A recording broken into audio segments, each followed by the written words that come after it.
Paulo Paim é o 32º, acabou de chegar aqui. 32º. Pois pronto, sente aqui do meu lado. Não, 22º, Paim, já estava feita a inscrição. Aqui do meu lado, senador. Ministro, Vamos escrever. eu acho que ministro, senador tem prioridade, né? Ou não? Bom dia, pessoal. Bom dia. Seja bem-vindo, ministro Fávaro. Carinho. Obrigado. A lista dos próximos 5, presidente. Senador, os próximos 5, senador Sérgio Fernando Moro, senador Jorge Seif, suplente, senador Márcio Bittar, titular, e senador Fabiano Contarato, titular. E Magno Malta, titular. Com a palavra o senador Sérgio Fernando Moro. Cumprimentar a mesa, cumprimentar o senador veneziano pelo relatório, o senador Jacques Wagner, presidente Davi Alcolumbre. Só registrar, antes de começar aqui a inquirição, essa semana nós tivemos um outro ataque às escolas, dessa vez no Paraná, meu estado. Ontem eu liberei um projeto, que é da relatoria do senador Efraim, para melhorar a tipificação desse tipo de crime e, inclusive, também aumentar penas para apologia e incitação a esse tipo de crime, além de criminalizar atos preparatórios. Falei com o senador Alcolumbre sobre a sensibilidade da matéria, para nós tentarmos conseguir votar na CCJ ainda antes do recesso parlamentar, e fui bem acolhido a minha sugestão, então registro aqui o meu agradecimento. Eu quero aqui fazer só uma breve ponderação. Eu tenho dito desde a campanha eleitoral que serei, como senador, uma das funções principais é fazer essa sabatina do indicado ao Supremo Tribunal Federal. E acho que o indicado tem que ser sabatinado rigorosamente. Quem quer que fosse o presidente, isso eu já dizia durante a campanha eleitoral do ano passado, e quem quer que fosse o indicado. Então eu preparei uma série de perguntas aqui bastante técnicas e alguns esclarecimentos sobre o histórico de Vossa Excelência, mas quero dizer aqui que faria da mesma maneira qualquer que fosse o indicado, qualquer que fosse o presidente. Não existe nenhuma questão pessoal, eu respeito o seu trabalho como advogado, Lava Jato, que foi um trabalho profissional, assim como eu fiz o meu trabalho como juiz, como profissional, não existe aí nenhuma questão pessoal envolvida.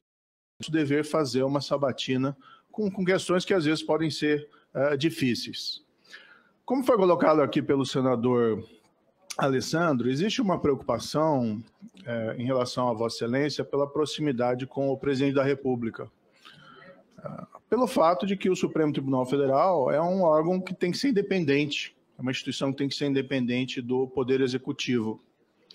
Nessa linha, a minha primeira indagação a Vossa Excelência seria pedir que Vossa Excelência fizesse fosse um pouco mais detalhado em relação às relações com o presidente Lula. Nós sabemos o seu trabalho como advogado particular, mas, para além disso, gostaria de ouvi-lo sobre seu eventual relacionamento pessoal, tanto de Vossa Excelência como de seus parentes, com o presidente Lula e seus parentes. Eu li, por exemplo, vi na internet, não sei se é procedente ou não essa afirmação, que Vossa Excelência teria sido padrinho de casamento, do recente casamento do presidente. Não sei se é verdade ou não, e se não for, eu peço até minhas escusas, mas é importante para nós aqui do Senado termos presente essa relação, se ela vai além da atuação como advogado particular. Há uma informação pública também em relação a Vossa Excelência, que Vossa Excelência teria sido contratado por alguns outros investigados na Operação Lava Jato, sem qualquer problema em relação a isso, algo legítimo, por exemplo, para a revisão do acordo da JBS e da JF. Não sei se procede ou não essa afirmação que vi no jornal. Gostaria que Vossa Excelência confirmasse ou não essa contratação. E existe uma arguição, uma DPF no Supremo Tribunal Federal, no qual se busca a revisão de vários acordos de empresas que atuaram na Operação Lava Jato. Nessa linha, a minha indagação seria se nesse seria um caso que o senhor se daria por impedido ou por suspeito de atuação, tendo em vista a sua contratação, se é esse realmente o caso, para a revisão de acordo de alguma dessas empresas. Nessa ainda linha sobre o histórico, eu indagaria a Vossa Excelência se Vossa Excelência advogou perante o Supremo Tribunal Federal ou outras cortes em consultoria ou advocacia por outras pessoas ou empresas investigadas ou impactadas pela Operação Lava Jato. Aqui não é uma questão de curiosidade, mas apenas para que possa, em seguida, responder sobre a questão de impedimentos e suspeição, para nós termos melhor presente em que causas Vossa Excelência se daria eventualmente por impedido ou suspeito no âmbito do Supremo Tribunal Federal. Não estou aqui questionando a sua advocacia de forma nenhuma, também respeito enormemente a advocacia, tenho minha carteira de advogado, mas esses são dados importantes para a nossa deliberação. Vossa Excelência, na Operação Lava Jato, Vossa Excelência defendeu, por exemplo, a incompetência da Vara lá de Curitiba e várias outras questões relacionadas a esses processos, nulidades, incompetência, enfim. A minha indagação aqui, e não é relativa a esses temas específicos, mas em processos no Supremo Tribunal Federal, se Vossa Excelência se daria por impedido ou suspeito, caso as mesmas questões fossem suscitadas por outras partes em processos no STF, por exemplo, relacionados à incompetência. No livro de Vossa Excelência, Lawfare, eu acabei lendo esse livro, Vossa Excelência chega a fazer afirmações de que o processo relacionado ao ex-presidente Lula teria objetivos políticos e geopolíticos ligados à descoberta e exploração do petróleo na camada pré-sal. Eu não quero aqui questionar essa afirmação, mas indagá-lo o seguinte, diante desse seu juízo de valor, do juízo de valor de Vossa Excelência em relação a esses objetivos da Operação Lava Jato, se Vossa Excelência se afastaria no Supremo Tribunal Federal de qualquer causa relacionada à Operação Lava Jato. Mais uma vez, eu até esclareço aqui, e eu tenho dito isso para os meus colegas, eu não vim ao Senado para discutir a Operação Lava Jato. E aqui também não estou lhe fazendo essas questões para questionar esse seu entendimento, que eu respeito, divirjo, mas respeito, mas apenas para saber, indagá-lo se Vossa Excelência se afastaria desses casos no Supremo Tribunal Federal. Mudando um pouco de temática, no seu livro, Lawfare, e aqui eu tomo a liberdade de citá-lo, Vossa Excelência afirma o seguinte: o Brasil, lamentavelmente, é um terreno fértil para a publicação de reportagens falsas, caluniosas e difamatórias, uma vez que não instituiu um conselho de imprensa ou qualquer outro meio eficaz para receber denúncias relativas às condutas ilícitas praticadas pelos veículos de comunicação. Eu queria pedir a Vossa Excelência que esclarecesse esse trecho, esse livro acho que foi escrito já faz algum tempo, e se Vossa Excelência ainda entende pertinente a instauração de alguma espécie de controle da imprensa através da instituição de um órgão como um conselho de imprensa.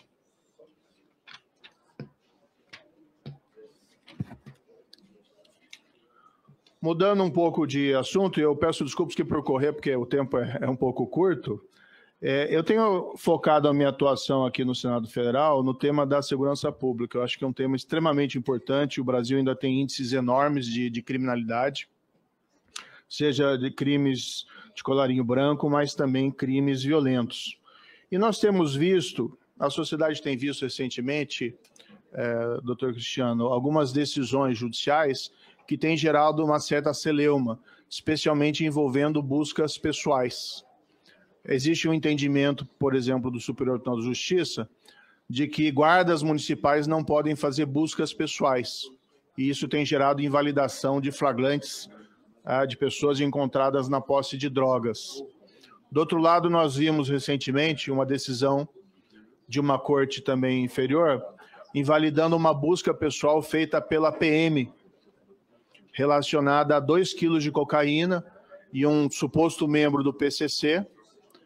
Houve uma invalidação pelo entendimento de que não havia uma justificativa para aquela busca, a pessoa mostrou nervosismo, tentou fugir da polícia, segundo pelo menos informações que eu colhi.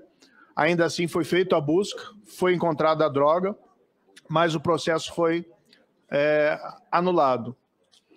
Tem um caso também sendo discutido no Supremo, que envolve uma discussão sobre busca pessoal e perfilamento racial. E claro que nenhuma busca pessoal pode ser motivada por estereótipos raciais ou coisa dessa espécie. É um caso ainda pendente para ser decidido. E a minha indagação a Vossa Excelência, gostaria de ouvir a sua opinião sobre esse tema. Claro que, se eventualmente ainda está informação, fique absolutamente tranquilo, não é uma pegadinha aqui, nenhum objetivo de fazer isso. Mas se Vossa Excelência já tem uma posição sobre esse tema e que tem gerado uma certa celeuma na sociedade, essas invalidações relacionadas a essas apreensões específicas.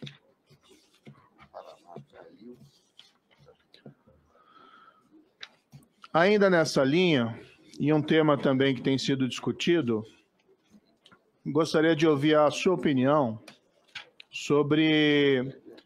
Há uma discussão se haveria uma possibilidade de diferenciar o porte da droga para consumo com o porte da droga para venda em varejo, com base apenas na quantidade da droga apreendida. Há uma discussão sobre eventual descriminalização ou descaracterização do tráfico quando a pessoa for encontrada na posse ou na porte de pequena quantidade de droga. Esse é um tema que está submetido ao Supremo.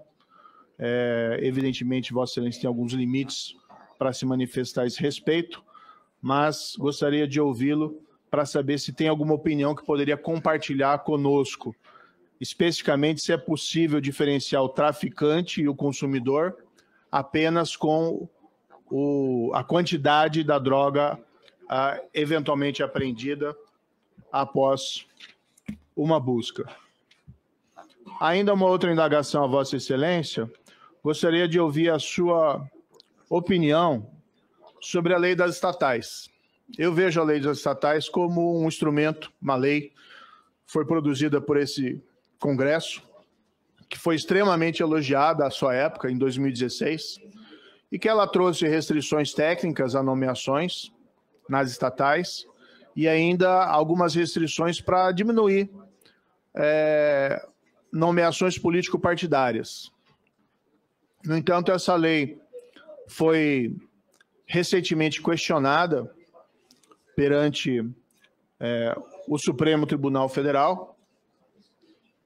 A meu ver, ela é um avanço na governança das estatais. E eu gostaria de ter a sua opinião a respeito dela, no que for possível, eventualmente, Vossa Excelência mencionar. Caminhando aqui para o final, e peço escusas pela quantidade de perguntas, mas é uma sabatina de um indicado ao Supremo Tribunal Federal, e esse é um momento muito importante, tanto para Vossa Excelência como para nós, senadores. Eu gostaria de ouvir a opinião de Vossa Excelência sobre a exclusão de provas ilícitas em processo, e, em especial, se provas ilícitas podem ser utilizadas para sancionar, para a punição, com objetivo sancionador de qualquer espécie. Por último, e aqui eu finalizo, eu tenho ainda uma pergunta para Vossa Excelência sobre a sua posição sobre o foro por prerrogativa de função. Eu tenho sido bastante crítico ao chamado foro privilegiado. Penso que ele é um privilégio que não se justifica, seja para parlamentares, seja para magistrados das cortes mais elevadas, seja para autoridades do Poder Executivo, mas o fato é que ele está na Constituição, está ali previsto, e a não ser que ele seja suprimido, ele se encontra ali, mas ele tem sido objeto contínuo de interpretação e reinterpretação pelo Supremo Tribunal Federal. O Supremo Tribunal Federal, no seu entendimento atual, é no sentido, e a meu ver é absolutamente acertado, de que o foro privilegiado se restringe ao ato praticado no exercício da função que confere o foro privilegiado. Ou seja, um ato praticado antes do exercício de um mandato parlamentar ou do exercício de um cargo de ministro do Estado não estaria abrangido por esse privilégio e seria julgado pelas instâncias inferiores. No fundo, é uma tentativa de limitar, e até é importante isso, Vossa Excelência está indo para o Supremo Tribunal Federal, diminuir a carga de processos do Supremo, permitindo que haja uma deliberação ótima e mais qualificada sobre todos os casos. Então, eu gostaria de ouvir, se possível, o seu entendimento sobre esse tema, se Vossa Excelência concorda com essa posição atual do Supremo e a sua visão geral sobre o foro privilegiado. Mais uma vez aqui, só para finalizar, senador Alcolumbre, é uma sabatina, nós temos que fazer perguntas que nós gostaríamos de ter as respostas. Tentei me focar aqui nas questões jurídicas, mas algumas relacionadas especialmente ao seu histórico, né, e a sua relação com o presidente, elas são inevitáveis, já que existem esses questionamentos sobre o princípio da impessoalidade e a eventual independência do Supremo. Eu sei que Vossa Excelência já se manifestou sobre isso, mas é inevitável fazer esse tipo de pergunta. Obrigado.